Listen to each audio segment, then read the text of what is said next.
దేవుని కృప, దేవుని యొక్క అభిషేకము మీ మీద, మీ పరిచర్యల మీద సమృద్ధిగా ఉండునుగాక. ఈరోజు దేవుని యొక్క ప్రభావమును గురించి దేవుని నా హృదయంలో పెట్టిన మాటను, దేవుడు నన్ను ఏ విధంగా అయితే లేఖనాల ద్వారా బలపరిచిండో, తన యొక్క అభిషేకము ద్వారా ఎలా అయితే బలపరిచిండో అదే విధముగా మిమ్మల్ని బలపరచాలని ఇష్టపడుతూ ఉన్నాను. ప్రభావం అంటే ఏంటంటే దేవుని యొక్క అభిషేకము, దేవుని యొక్క శక్తి, ఈ రెండు ప్రతి ఒక్క దైవజనుని జీవితంలో, ప్రతి బిడ్డ జీవితంలో కలిగి ఉండాలి. యెహోవా కొరకు ఎదురు చూసి వారు నూతన బలము పొందుతారు. పరిశుద్ధాత్మ మన మీదికి వచ్చినప్పుడు మనము శక్తి నొందుతామని లేఖనం సెలవిస్తూ ఉన్నది. 93వ కీర్తనలో మొదటి చరణములు అంటాడు, యెహోవా రాజ్యము చేయుచున్నాడు, ప్రభావము ఆయన వస్త్రముగా ధరించుకొని ఉన్నాడని వాక్యము సెలవిస్తూ ఉన్నది.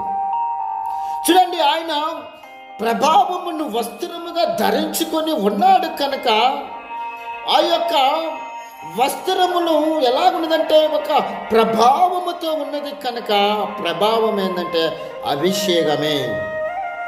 12 సంవత్సరములతో బాధపడుతున్న స్త్రీ, రక్తస్రావముతో బాధపడుతున్న స్త్రీ యేసయ్య వస్త్రాన్ని ముట్టుకుందండి. ఆయనలో నుండి ఒక ప్రభావము బయటికి వెళ్ళినప్పుడు ఆమె 12 సంవత్సరములతో బాధపడుతూ ఎంతో కృంగిపోయిన స్థితిలో ఉన్నప్పుడు అన్నిటినీ కోల్పోయిందండి.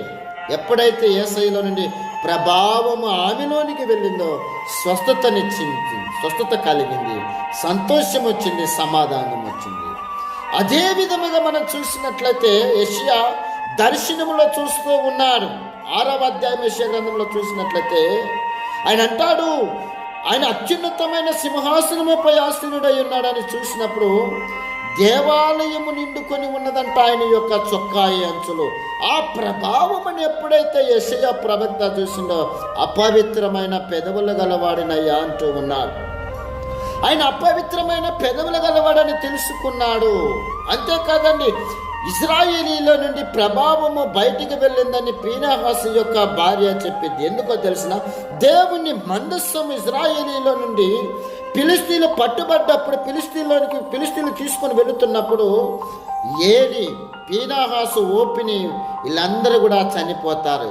ఈ వార్త విన్న పీనహాసు యొక్క భార్య ఏమనిద్దంటే, ఇశ్రాయేలీలో నుండి ప్రభావము బయటికి వెళ్ళింది కనుక ఆ యొక్క ఈకాబోదు అని పేరు పెట్టింది. ఎప్పుడైతే మనలో నుండి ఆ ప్రభావం వెళ్ళిద్దో మనం ఎందుకు పనికి రాకుండా అయిపోతాం. సంసోను